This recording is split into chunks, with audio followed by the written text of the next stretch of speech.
Section 1. You'll hear a man calling a catering company. First, you have some time to look at questions 1 to 5.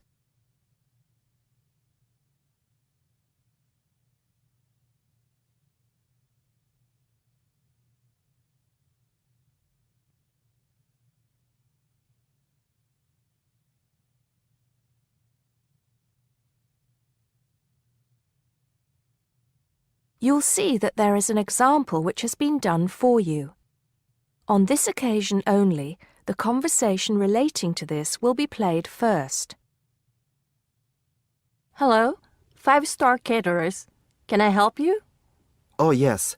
I spoke to you an hour ago about the arrangements for our end-of-term party. The man is calling about a party, so party has been written on the form. Now we shall begin. You should answer the questions as you listen because you will not hear the recording a second time. Listen carefully and answer questions 1 to 5. Hello, 5-star caterers. Can I help you? Oh, yes. I spoke to you an hour ago about the arrangements for our end-of-term party. Oh, that's right. It's Mr. Saunders, isn't it? Actually, it's Sanders. That's S-A-N-D-E-R-S. Oh, I'm sorry. I'll just get that down correctly on the form. Okay, Mr. Sanders, sorry about that. No problem. Well, I've got the details you asked for, so I thought I should call you back quickly and book. Good. Let's fill in the form, shall we? Great. First of all, can you give me a telephone number? Somewhere where you can be contacted during the day. Yes, it's 445-6786. 445-6786. Okay. And do you have a number where you can be contacted outside of office hours? Well, I'm at work till late in the evening, so use the same number, and if I'm not there, you can leave a message. Thanks. I'll make a note of that. And how many guests shall I put down? Okay, that's changed. So instead of the figure I gave you before of 85, it's now only 50. It's much lower, I'm afraid, because a lot of people can't make that date. That's not a problem.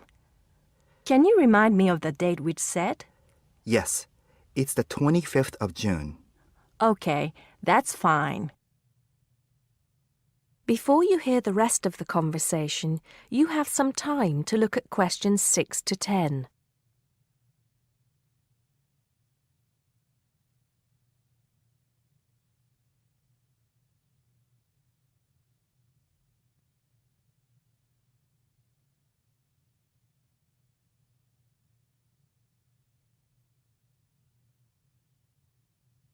Now listen and answer questions 6 to 10. Now, did you have the chance to look at the tables on the website? Yes, I did. And I think the rectangular tables would be good. The long, thin ones. Yes, you could have 2 of those. The only problem is that they're for 24 people. So, you'd only seat 48 people that way. And if you have 50 guests... Oh, I see what you mean. 2 people would have nowhere to sit. What about the square ones? You'd have the same problem with numbers. Usually, for 50 people, we find the round tables work well. Not the smaller ones. They only seat 6 people. The ones that seat 10, the large ones. So do you think we should have 5 of those? I think that would work well. Okay, that's what we'll do then. Fine. And have you decided on the menu you'd like? Yes, I think so. But I wanted to ask you, we talked about having the 3-course meal with waiter service, but in the end, we thought it would be a bit too formal. So that leaves the buffet or the 7-course banquet. How much is a banquet again?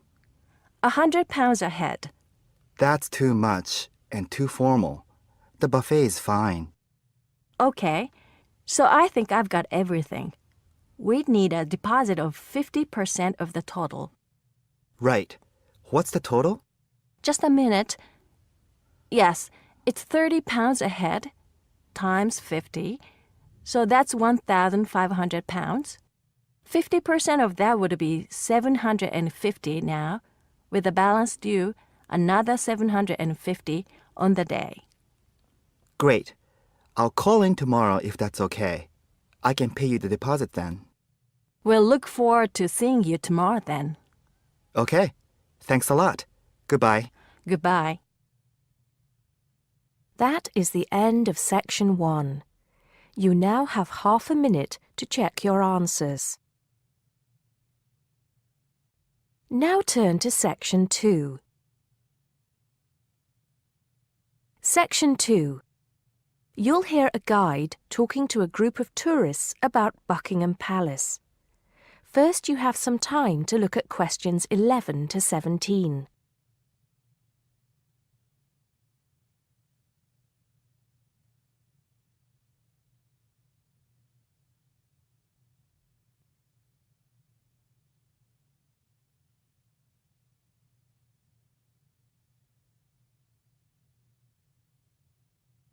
Now listen carefully and answer questions 11 to 17. Now, of course, Buckingham Palace is instantly recognisable to millions of people around the world. As we pass the palace, I'd like to tell you a few things about the history of this famous building. We think the first house was built here around 1624. In 1674, that house burned down and a new one was built, called Arlington House after its owner, the first Earl of Arlington. Then, in 1703, the first Duke of Buckingham changed the design of the house and the name. It was then known as Buckingham House. The building we see in front of us now has undergone many changes since it was first built. The east front, which is the part we see from the road, was added as part of the work done by Queen Victoria and was completed in 1850. But the palace has remained pretty much unchanged for nearly 100 years. The last major changes to the structure were made by King George V, who, in 1913, had the east front redesigned as a backdrop to the large memorial to Queen Victoria, which had just been placed outside the palace gates. Since then, only minor changes have been made. I should point out, though, that the palace was bombed 7 times during the Second World War, most seriously in 1940, when the palace's chapel was destroyed. Today, of course, it is the home of the royal family, but that wasn't always the case, although they did own most of the land it was built on.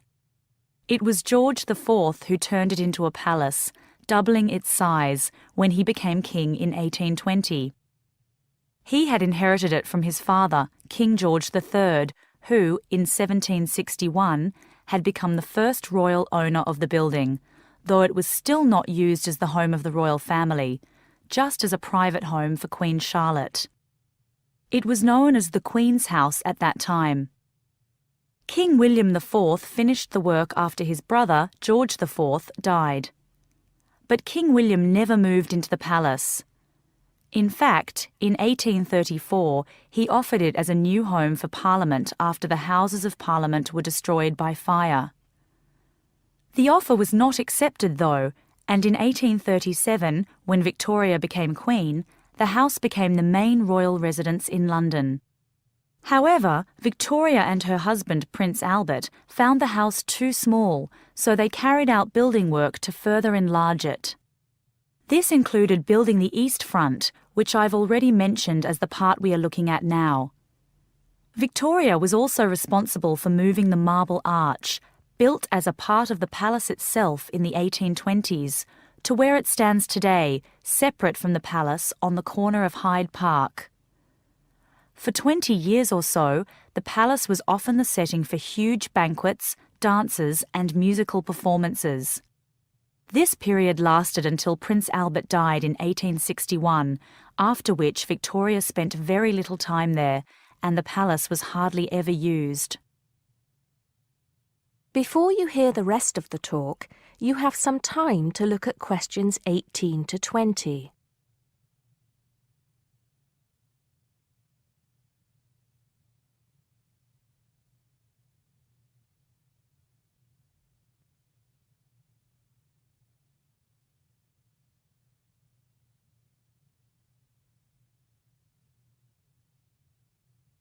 Now listen and answer questions 18 to 20. When Victoria died in 1901, Edward VII became king. He was responsible for most of the decoration inside that exists today, and the dark days of the later part of Victoria's reign were fairly quickly forgotten as the palace came back to life. The palace has been in continual use by the British royal family ever since. A lot of people ask me if they can visit the palace. One way is if you're lucky enough to be invited to one of the 3 garden parties usually held every year. As many as 8,000 people attend these, although most of them do not get to meet any members of the royal family, and they don't see much of the inside of the palace. The garden is, however, quite spectacular, and it is the largest private garden in London, with an artificial lake, 30 different species of bird, and over 350 different wild flowers, some of which are extremely rare. Inside the palace, there are 240 bedrooms, 92 offices, and 78 bathrooms. There are also 19 staterooms, which are used for official engagements and ceremonies. Members of the public are only allowed to visit the staterooms, and then only in August or September when the monarch is not there. It's worth it, though, because there's a lot to see in the staterooms, including examples of some of the world's best art with works by Rembrandt, Rubens, and Canaletto. The tour, which lasts up to 2.5 hours, ends in the garden, where you can see more of the outside of the palace not visible from the road. That is the end of section 2. You now have half a minute to check your answers. Now turn to section 3. Section 3. You'll hear 2 university students discussing a social science lecture they attended. First, you have some time to look at questions 21 to 24.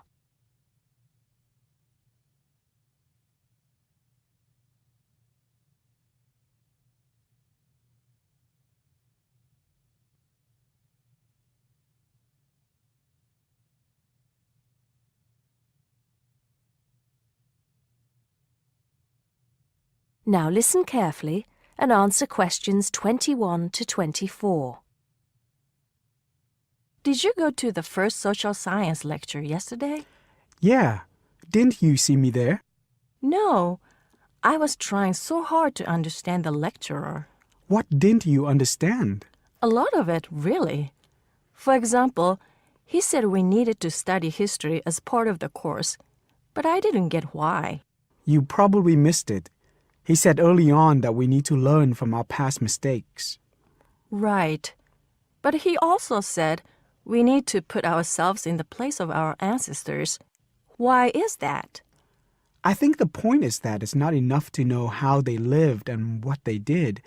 We need to know what they thought. I see. And I've written transferable skills in my notes next, but I have no idea what that means. If you study social science, you learn skills that you can use in a job. Oh, right. Is that all? Okay, but why is that? The point he made was that in studying social science, you use a flexible and adaptable approach to learning. Before you hear the rest of the conversation, you have some time to look at questions 25 to 30.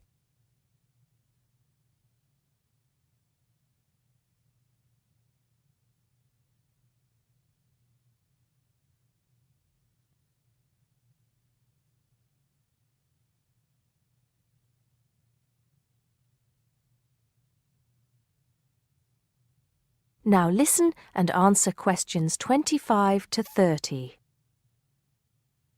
He also kept mentioning all the other subjects we will need to study as part of the course. I didn't write them all down, did you? Some of them. I think I can make sense of my notes. The first one was anthropology, which he said would cover prehistory and archaeology as well. Okay. Then there's economics. I wrote down that this was not meant to mean that we will spend all our time looking at economic theory, but more that we need to see how humans behave. That's good. I don't think I could handle economic theory. He said something about education too, didn't he? Yeah. He said we'll be looking at how cultural information is handed down from one generation to the next through teaching children. He said we'd be focusing on geography too, but I can't really remember which aspects. Can you?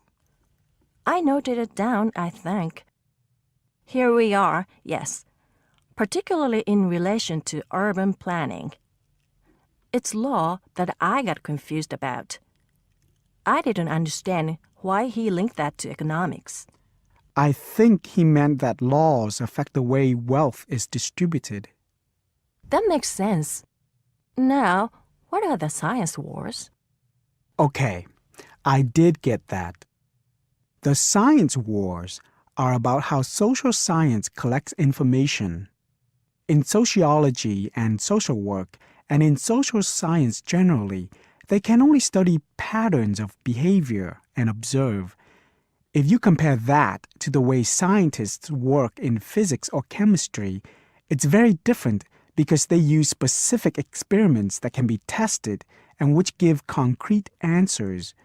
Social studies is often accused of being unscientific. That's all. Okay.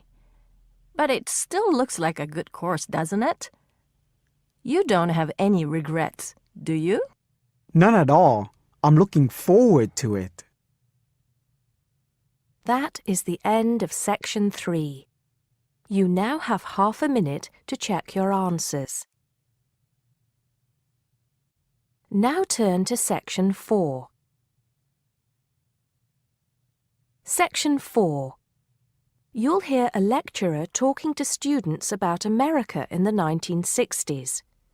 First, you have some time to look at questions 31 to 37.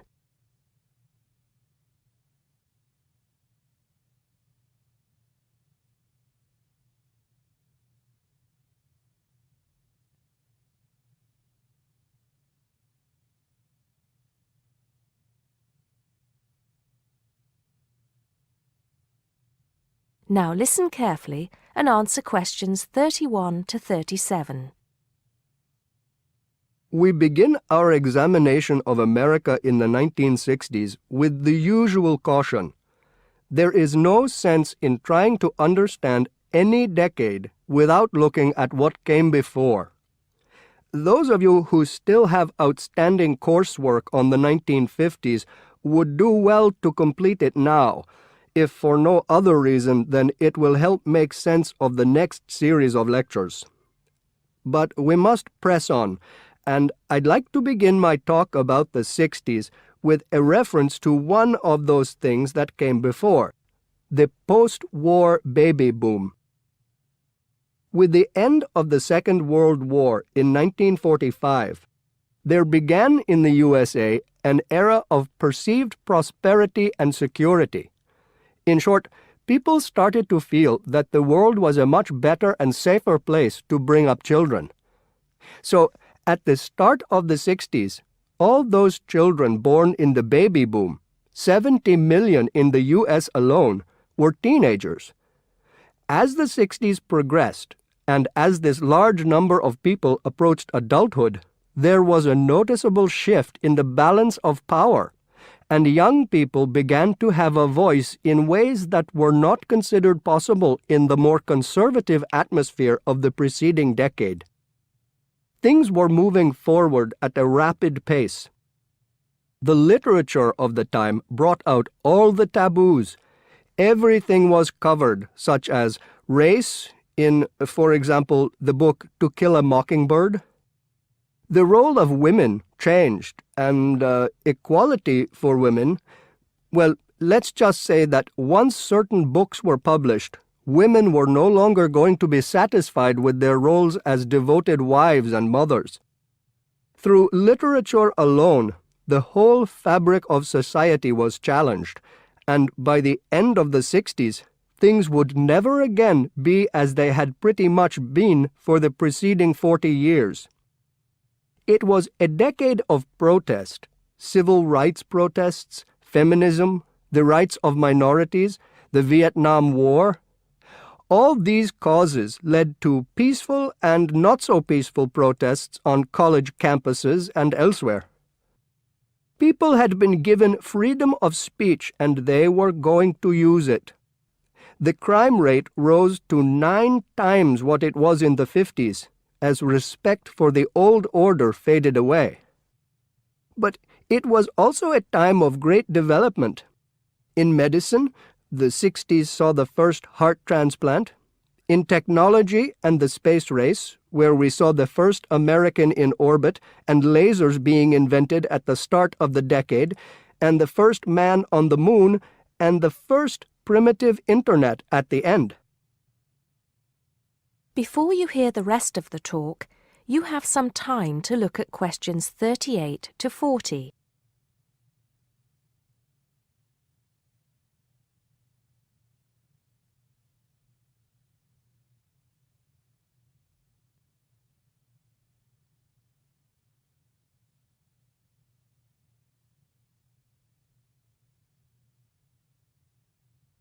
Now listen and answer questions 38 to 40. None of this, good or bad, might have happened if things in 1962 had gone slightly differently. On October 16th, President John F. Kennedy met with his closest advisors at the White House. They had obtained photographic evidence showing that Cuba was building or installing nuclear weapons. It was widely believed that Cuba was preparing to fire these weapons at cities in the USA. Kennedy was faced with 3 choices: to try to resolve the crisis diplomatically by negotiating with Cuba and the Soviet Union, to take action to block the delivery of more weapons into Cuba, or to attack Cuba, destroying their weapons. Believing that the first option would end in failure and that the third option would lead to war, it was the second option that Kennedy chose. In doing so, he succeeded in preventing the buildup of more missiles. The Soviet Union then withdrew the weapons from Cuba. Most historians agree that if Kennedy had acted differently, the episode would have led to a full-scale nuclear war between the United States and the Soviet Union. Millions would have died, and the world would have been changed beyond recognition. That is the end of section 4. You now have half a minute to check your answers.